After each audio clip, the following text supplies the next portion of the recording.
ऐसा है इम्र, आप अंदर आ गए इसलिए जिंदाबाद बोल रहे हो। ये प्रेस चल रही है, अभी जिंदाबाद किसी का नारा मत लगाना, बस बैठे रहिए, ठीक है? सुनते रहिए जो कह रहे हैं।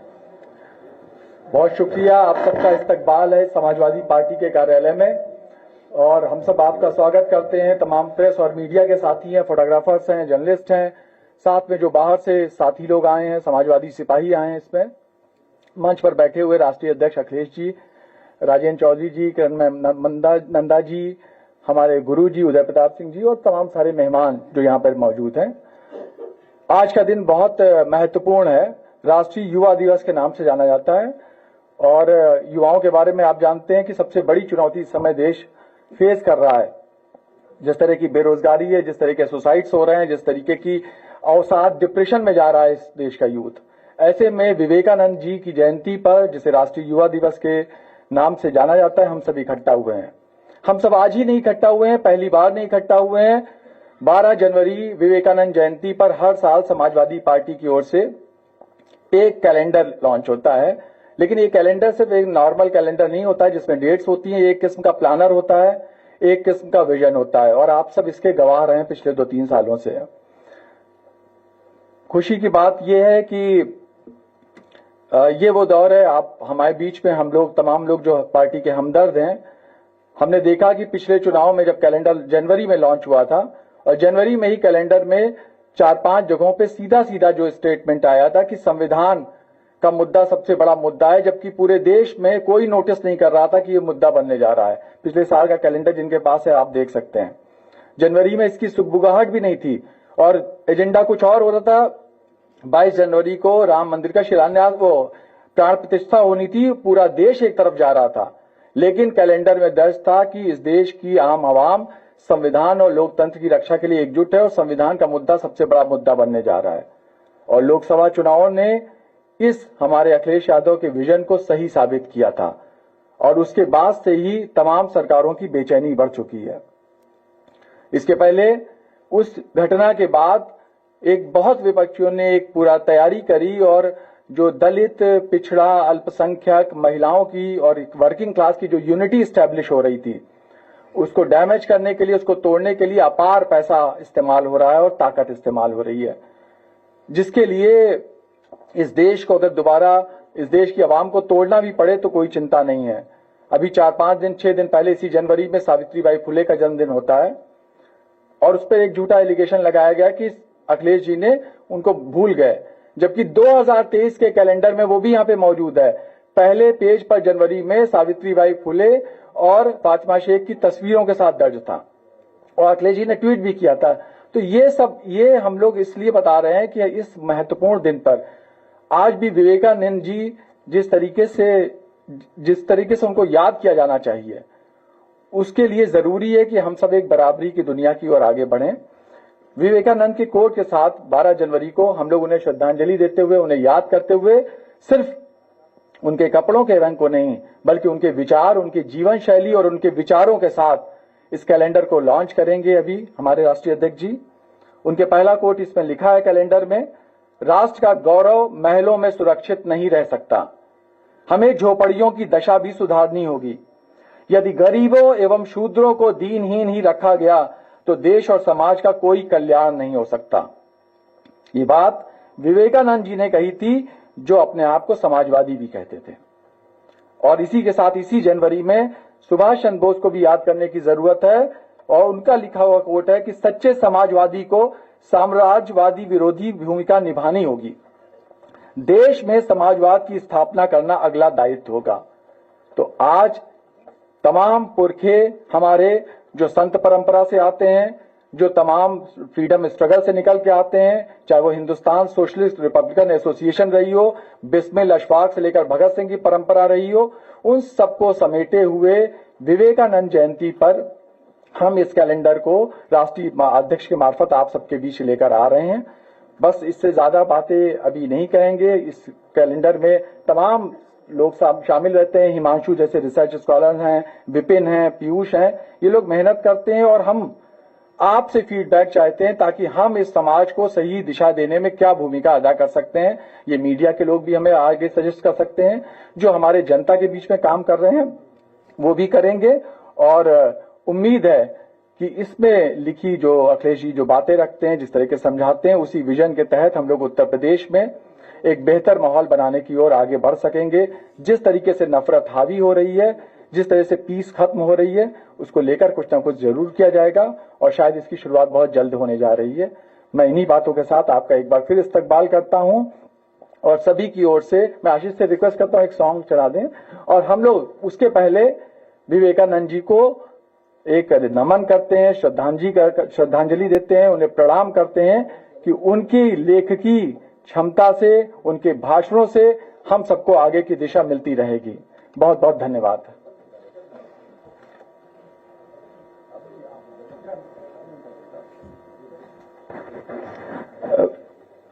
हम लोग कैलेंडर लॉन्च करते हैं, फिर गुरुजी अपनी बात रखेंगे।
ये कैलेंडर बहुत सारी जो हमें सलाह होती है, परामर्श होता है, आशीर्वाद होता है, कोई बात नहीं। उदय प्रताप सिंह जी जो हमारे बीच में हैं, उनकी प्रेरणा रहती है, मैं चाहता हूं वो इस पर अपनी बात रखें।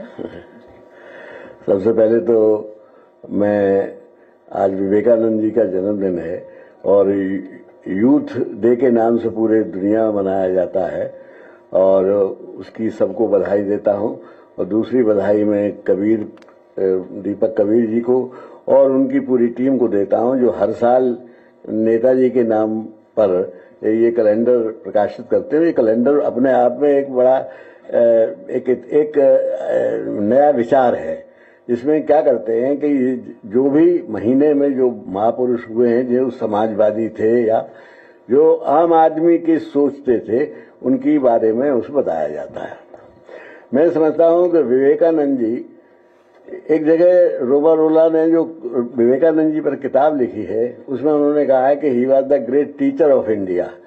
टीचर तो वो कभी रहे नहीं, लेकिन टीचर से हूं मतलब था कि उन्होंने जो उपदेश दिए, जो देश के लिए संदेश भेजे, अगर उन पर चला जाता तो ये देश बहुत तरक्की कर जाता।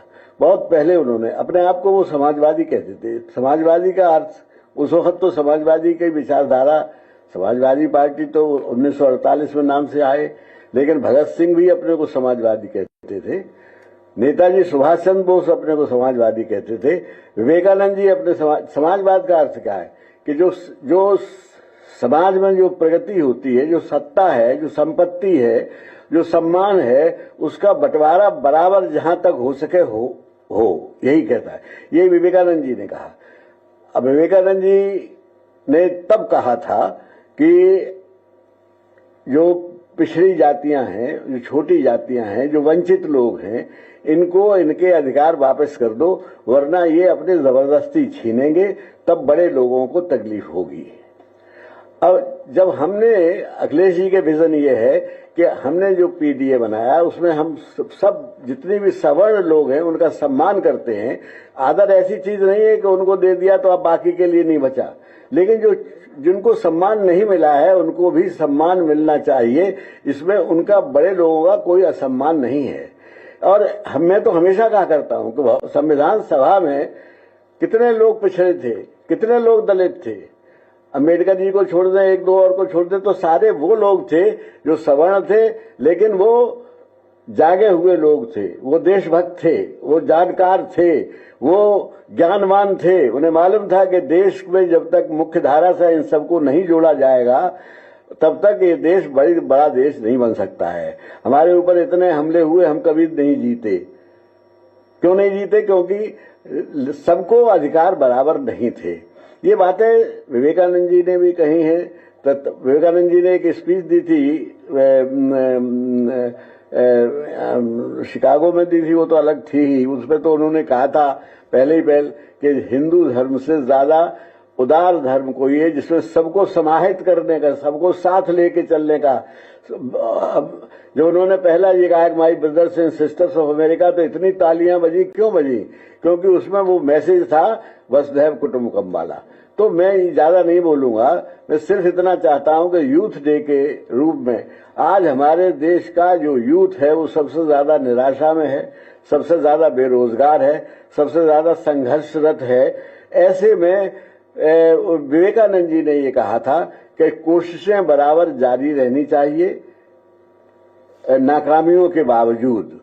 कामयाबी का इससे बड़ा और कोई मंत्र नहीं है। वही मंत्र मैं दोहरा के आप सब लोगों से कहता हूं कि अपनी कोशिशें जारी रखिए, और ये कामयाबी का सबसे बड़ा मंत्र है।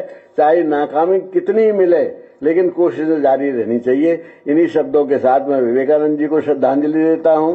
आप सब लोगों का बहुत बहुत आभार प्रकट करता हूं, और एक बार फिर दीपक कबीर जी को और उनकी टीम को बधाई देता हूं। और हमारे अध्यक्ष जी को मैं इनके विजन की तारीफ करता हूं कि जो बात विवेकानंद जी ने तब कहा था वो आज उन्होंने अपने पीटीए के माध्यम से पूरे देश को संदेश देने की कष्ट किया। बहुत धन्यवाद।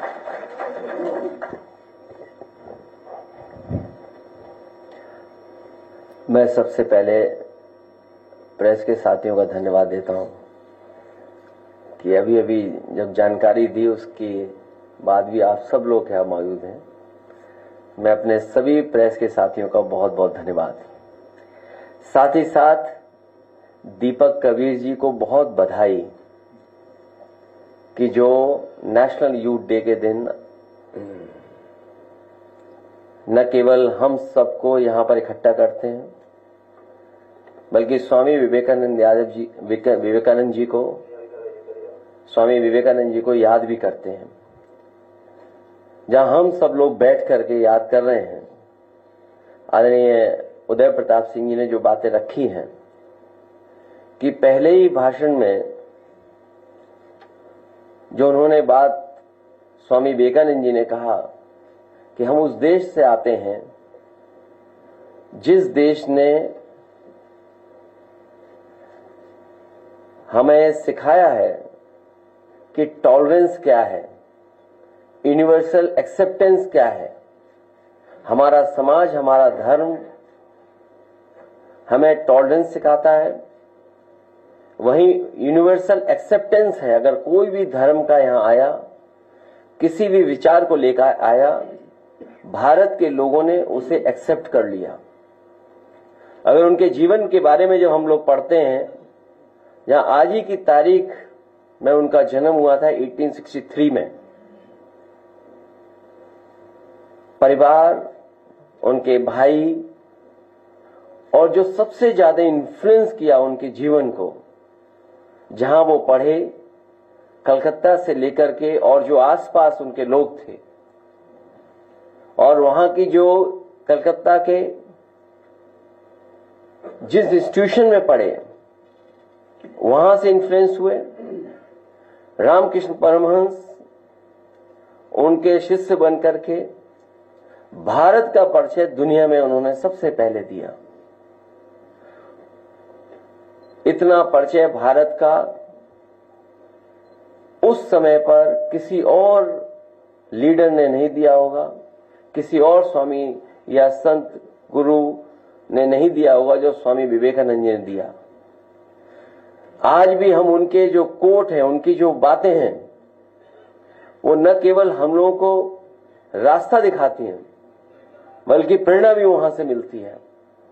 और आज के यूथ को जरूरी है उन बातों को समझना, जहां इतनी ज्यादा इंफॉर्मेशन ट्रेवल कर रही है, जहां सरकारें कुछ चीजों को बार बार थोपने की कोशिश कर रही हैं, तब हम समझते हैं कि स्वामी विवेकानंद जी के बारे में जानना, उनके बारे में पढ़ना, उनकी कही हुई बातों को अपने जीवन में लागू करना, उन बातों पर चलना शायद सबसे बड़ी याद करने के लिए उनके रहेगी। यही श्रद्धांजलि होगी, उनको यही याद करने का मौका है, जहां हम उनकी बातों को याद करें और उनको अमल करने का काम करें। मैं एक बार फिर दीपक कबीर जी को धन्यवाद देता हूं, उनके साथियों को, कि हर वर्ष इसी तरीके से आप यहां पर विवेकानंद जी को याद करते हैं और उनके कामों को, कोट्स को अपने कैलेंडर में शामिल करते हैं, जिससे कि लोग उनके बारे में जानें, लोगों तक बात पहुंचे। ये भी इनकी ये 3 दिन करेंगे। मैं इसके साथ साथ जो एक कार्यक्रम ये चलाना चाहते हैं, समाजवादी नागरिक सोशलिस्ट सोसाइटी फेस्टिवल, उसके लिए भी बधाई देता हूं। हम लोग बैठ करके कार्यक्रम तय कर लेंगे। जहां समाजवादी पार्टी पीडीए का कार्यक्रम कर रही है, वहीं इस कार्यक्रम को भी कैसे शामिल किया जाए और कैसे हम अपनी विचारधारा को, अपने कार्यक्रमों को, अपनी सोच को जनता के बीच में ले जा सकें। आज हम जब विवेकानंद जी को याद कर रहे हैं, हमें उम्मीद है कि उनके कही हुई बातों को हमेशा हम लोग दिल और दिमाग में रखेंगे। जहां उन्होंने कहा कि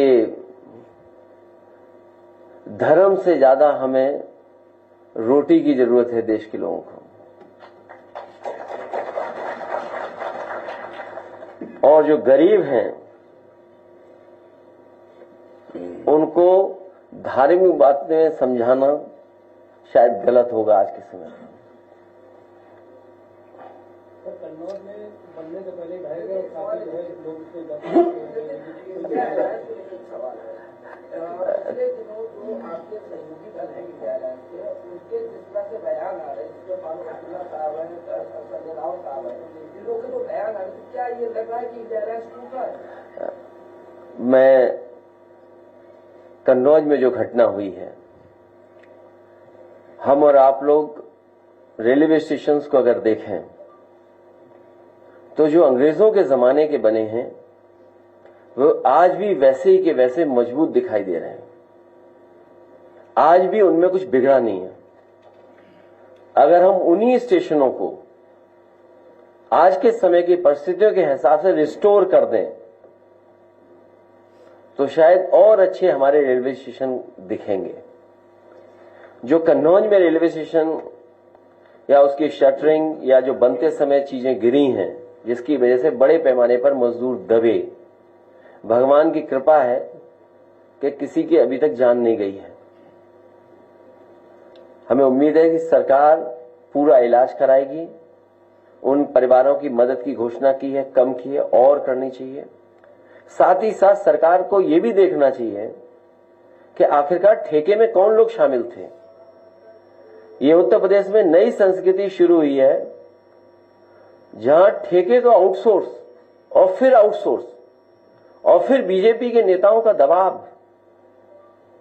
तो जहां ठेकेदार अपना प्रॉफिट के लिए किन किन चीजों से कंप्रोमाइज कर रहा है और जिन मानकों को और जिस सेफ्टी के साथ हमें काम करना चाहिए, हम वो सेफ्टी भी मजदूरों को नहीं दे पा रहे हैं, जिसकी वजह से घटनाएं हो रही हैं। कन्नौज में जो रेलवे स्टेशन पे कार्य हुआ है और जो गिरा है, किसी न किसी बड़ी संस्था के स्ट्रक्चर इंजीनियर से पुनः जांच होनी चाहिए और एक स्ट्रक्चर इंजीनियर के निगरानी में ही आगे काम हो, क्योंकि सुनने में ही आ रहा है जो क्वालिटी सीमेंट की, जो क्वालिटी सरिया की, जो क्वालिटी होनी चाहिए थी वो नहीं है। दिखने में छोटा दिख रहा है ठेका, लेकिन सब कामों को मिला लोगे तो न जाने कितना बड़ा ठेका था। ठेके को तोड़ तोड़ करके छोटा बनाना, उसमें खेल करना, ये बीजेपी की नई संस्कृति है। भ्रष्टाचार इतना कभी नहीं हुआ होगा जितना इनकी सरकार में भ्रष्टाचार हो रहा है। दूसरा, जो इंडिया गठबंधन का सवाल पूछा है, इंडिया गठबंधन वैसा ही इंटैक्ट है। जो इंडिया गठबंधन शुरुआती दौर में जहां से बनना शुरू हुआ था कि वो रीजनल पार्टीज जो भारतीय जनता पार्टी का मुकाबला कर सकें, उन्हीं का साथ देना, उन्हीं के साथ खड़े दिखना है। समाजवादी पार्टी आज भी उसी रास्ते पर है कि इंडिया गठबंधन और मजबूत हो, वही regional party Bharatiya Janata party का मुकाबला करें जो लड़ रही हैं, उन्हीं के साथ खड़ा दिखना पड़ेगा। तो मिल्कीपुर के लिए क्या तैयारी है? मिल्कीपुर की पूरी तैयारी है।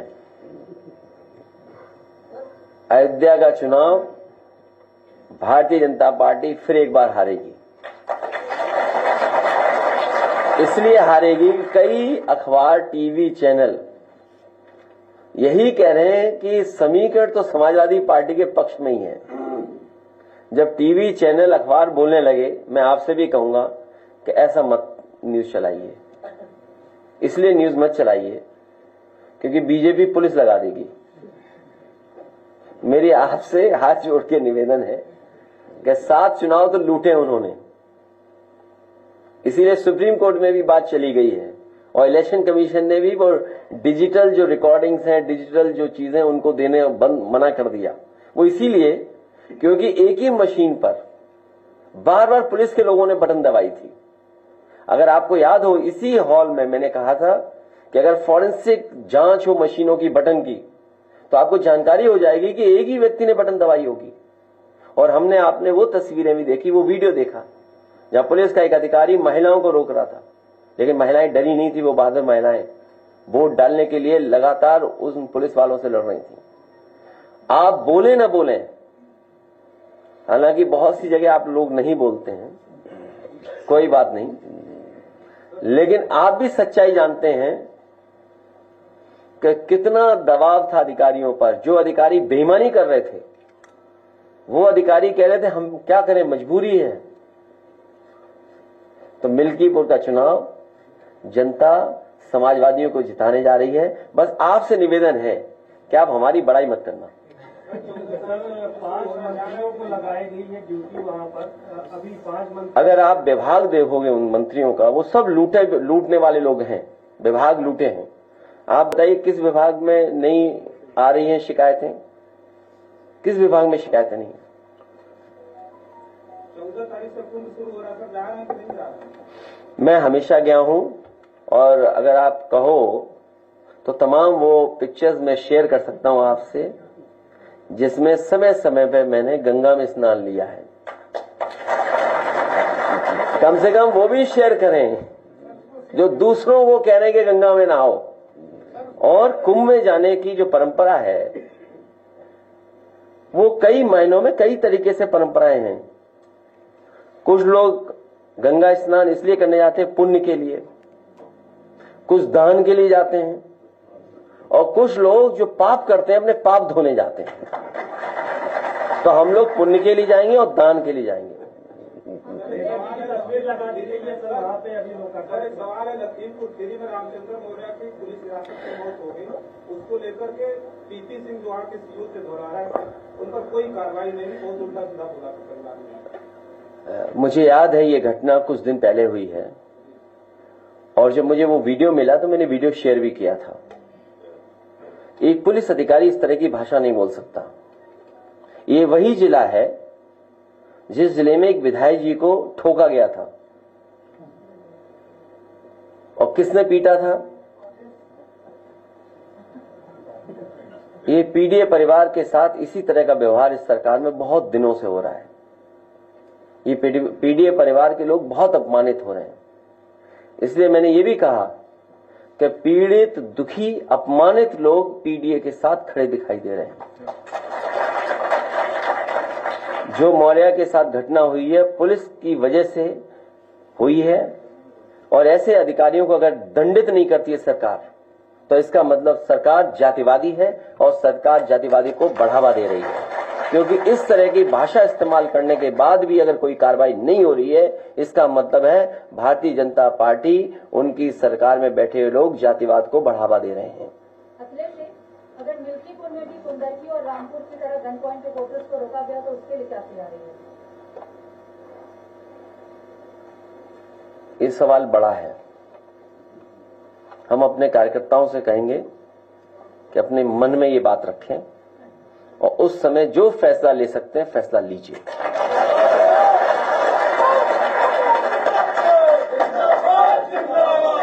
सर, क्या मुट्ठी बांधने वाला जो आपकी घोषणा थी, इसका सही समय आ गया? क्यों विवेकानंद जी जयंती के दिन भी आज आप इधर उधर जा घूम रहे हो? स्वामी विवेकानंद जी के बारे में आप भी पढ़े, हम भी पढ़े, आप भी उनकी अच्छी बातों को माने, हम लोग भी उनकी अच्छी बातों को माने। और जो धर्म का रास्ता उन्होंने दिखाया, जो समय समय पर दुनिया में उन्होंने जिस बात को रखा, पहली बार भारत का और हमारे हेरिटेज का, हमारी रिचुअल्स का, हमारी परंपराओं का, हमारे धर्म का जो प्रचार उन्होंने किया, शायद वैसा कोई नहीं कर पाया। वेस्टर्न वर्ल्ड में हमारी आपका परिचय देने वाले स्वामी विवेकानंद जी को आज हम लोग याद करते हैं, जो उन्होंने धर्म का रास्ता बताया कि जो हमारा भारत ये है कि सबको एक्सेप्ट करता है और टॉलरेंस है उनके अंदर, हमारे लोगों के अंदर। लेकिन आज के लोगों को देखें, टॉलरेंस नाम की कोई चीज ही नहीं उनके अंदर, और एक्सेप्टेंस तो भूल जाइए, किसी चीज को एक्सेप्ट ही नहीं कर सकते। अगर कहीं कमी भी है वो भी एक्सेप्ट नहीं कर सकते। बहुत धन्यवाद हमारे प्रेस के साथियों का। अब नहीं कहाँ है?